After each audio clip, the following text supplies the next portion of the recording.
Tim Hukum Polda Jawa Barat sebagai pihak termohon dalam sidang gugatan pra-peradilan Peggy Setiawan menolak semua dalil gugatan yang dilayangkan Peggy Setiawan.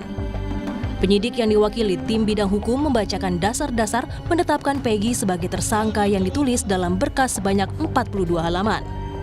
Usai sidang, penyidik menyampaikan sudah memiliki 3 alat bukti untuk penetapan tersangka Peggy. Memang faktanya dengan kita berbeda begitu kan. Kita sudah mempunyai 3 alat bukti yang cukup. Ya, semoga hakim apa yang kita sampaikan tadi bisa mempertimbangkan. Kita kan masing-masing pemohon maupun termohon ini kan untuk meyakinkan bagaimana hakim untuk mengambil keputusan, benar begitu. Sementara kuasa hukum pemohon Peggy Setiawan dalam repliknya menyampaikan kembali jika pada faktanya Peggy tidak pernah diperiksa sebagai tersangka dan dijadikan DPO hingga pada akhirnya dipaksa jadi tersangka tanpa ada alat bukti. Rangkaian dalil yang disampaikan termohon bertentangan dengan fakta yang sebenarnya di mana pemohon pada awalnya tidak pernah diperiksa sebagai tersangka, kemudian dijadikan masuk dalam DPO dan dipaksakan menjadi tersangka. Padahal tidak pernah ada bukti maupun petunjuk yang mengarah kepada pemohon sebagai pelaku tindak pidana sebagaimana ditentukan dalam perkara AKO. Pihak Polda Jawa Barat dalam sidang pra-peradilan Peggy Setiawan sudah menyampaikan dupliknya. Agenda sidang pra-peradilan akan dilanjutkan Rabu besok dengan agenda pihak Peggy dan Polda Jawa Barat menghadirkan saksi. Tim Liputan, Kompas TV. Lebih lengkap soal sidang pra-peradilan Peggy Setiawan, kita akan menyapa jurnalis Kompas TV Ahmad Fadilah dari Bandung, Jawa Barat. Selamat malam Fadil. Fadil, bagaimana agenda sidang besok? Siapa saja saksi yang akan dihadirkan?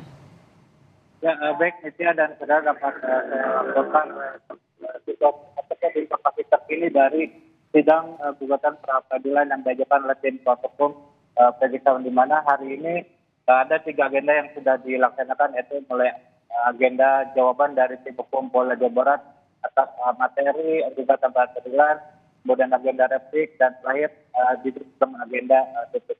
Dan untuk besok rencananya sidang akan kembali digelar pada pukul 9, di mana akan dipimpin oleh Hakim Tunggal Eman Sulaiman dengan agenda dari pembuktian dengan menghadirkan sejumlah saksi dan barang bukti, di mana untuk termohon sendiri yaitu tim kuasa hukum Peggy Setiawan akan menghadirkan 5 saksi dan 1 ahli pidana, sedangkan dari pihak termohon yaitu Polda Jawa Barat akan menghadirkan saksi ahli pidana dan sejumlah dokumen maupun barang bukti yang dijadikan penyidik untuk menetapkan Peggy Setiawan sebagai tersangka dalam kasus penodaan agama. Itu ya.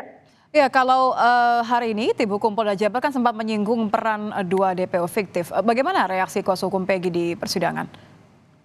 Ya, memang dalam sidang hari ini dalam agenda jawaban tim hukum Polda Jawa Barat atas materi gugatan pra-peradilan disebutkan bahwa ada 2 DPO yang bernama Dani dan Andi disebutkan dalam jawaban dari tim Polda Jawa Barat. Tidak hanya menyebutkan nama 2 DPO tersebut, dari Polda Jawa Barat juga menyampaikan membeberkan peran dari kedua DPO, padahal pada awal rilis pertama Polda Jawa Barat menetapkan Peggy Setiawan sebagai tersangka kasus penodaan agama ini, pihak Polda Jawa Barat sudah mengungkap bahwa 2 DPO atas nama Dani dan Andi ini fiktif, sehingga ketika penyampaian penyidik Polda Jawa Barat di dalam sidang hari ini membuat reaksi dari tim hukum Peggy Setiawan, bahkan dalam proses persidangan pun membuat para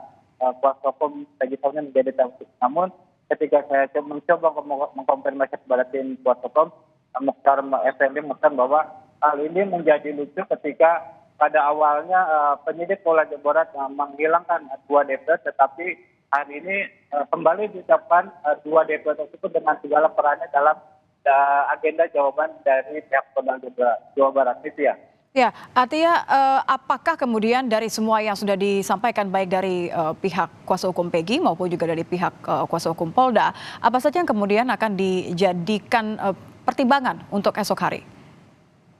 Ya memang Indonesia setelah agenda hari ini pihak dari kuasa hukum Peggy Setiawan pastinya akan mempersiapkan saksi dan saksi yang akan meringankan Peggy Setiawan dan ada saksi ahli pidana untuk dihadirkan dalam sidang besok. Dan tidak hanya itu, dari termohon juga Polda Jabar juga akan menghadirkan saksi ahli pidana di mana dengan menghadirkan saksi-saksi dan itu bisa membuat dalam gugatan ini khususnya dari tim kuasa hukum Peggy Setiawan merasa optimis bahwa gugatan pra peradilan akan diterima oleh hakim dengan dikarenakan berbagai dasar yang disampaikan oleh Polda Jabar sangat tidak sesuai dengan fakta dan kenyataan dalam peristiwa kasus Vina dan Eki. Itu ya.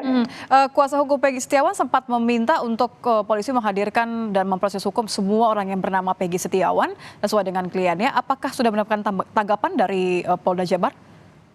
Ya, Anissa, memang meski ada keinginan dari tim hukum Peggy Setiawan dengan meminta pada pihak penyidik Polda Jabar untuk memeriksa seluruh nama yang sama dengan Peggy Setiawan, tetapi Polda Jabar sendiri memang meyakini bahwa Peggy Setiawan yang saat ini sebagai tersangka adalah merupakan DPO kasus Vina dan Eki, Peggy alias Darren Teja, dan penyidik pun juga meyakini bahwa dalam penetapan tersangka Peggy Setiawan ini sudah sesuai dengan prosedur, di mana penyidik memiliki minimal dua alat bukti, yaitu keterangan saksi dan bukti visum pada 2016 silam. Gitu ya. Baik, terima kasih jurnalis Kompas TV Ahmad Fadilah di Bandung, Jawa Barat.